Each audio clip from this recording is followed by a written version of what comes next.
మీరు ఎంత ఘోర తపస్సు చేసినా ఆంజనేయ స్వామి ఒక 2 ఏళ్లకి మీతో మాట్లాడతాడు.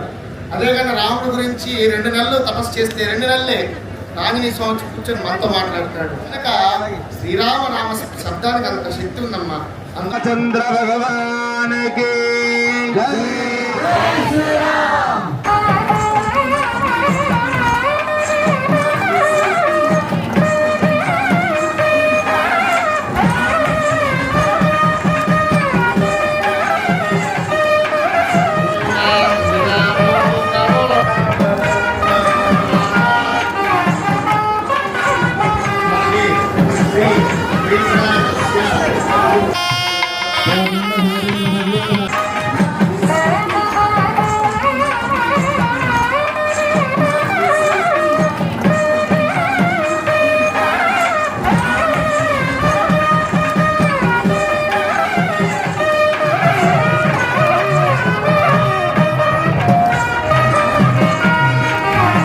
అమ్మవారిని సాక్షాత్ శ్రీరామచంద్రుడికి మనం కన్నిని దానంగా ఇచ్చే ఒక అద్భుత సదవకాశం మనందరికీ కూడా వచ్చింది.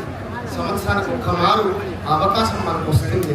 కనుక అవకాశాన్ని సద్వినియోగపరుచుకుంటూ ఆ మంత్రాలన్నింటినీ కూడా మనం శ్రద్ధగా ఆలోచిస్తూ శ్రీరాముడిని మనసారా స్మరిస్తూ కీర్తిస్తూ ఈ యొక్క స్వామివారి కళ్యాణంలో లీలమైపోయాం అనుకోండి.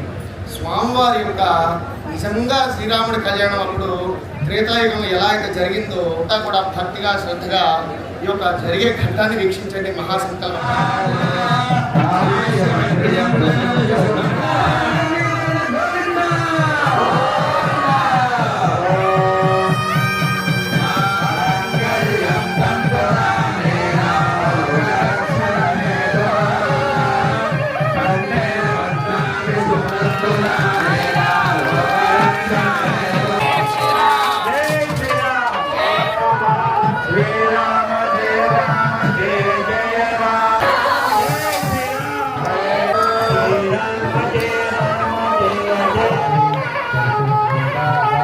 నెల్లూరులో హర్నాథపురంలో ఉండేటువంటి వైకుంఠ శ్రీ సీతారామాలయం అనేటువంటి ఈ దేవాలయంలో స్వామివారు ఈ దేశంలోనే 4వ స్థానంలో ఉండేటువంటి రాముల వారు స్వామివారు.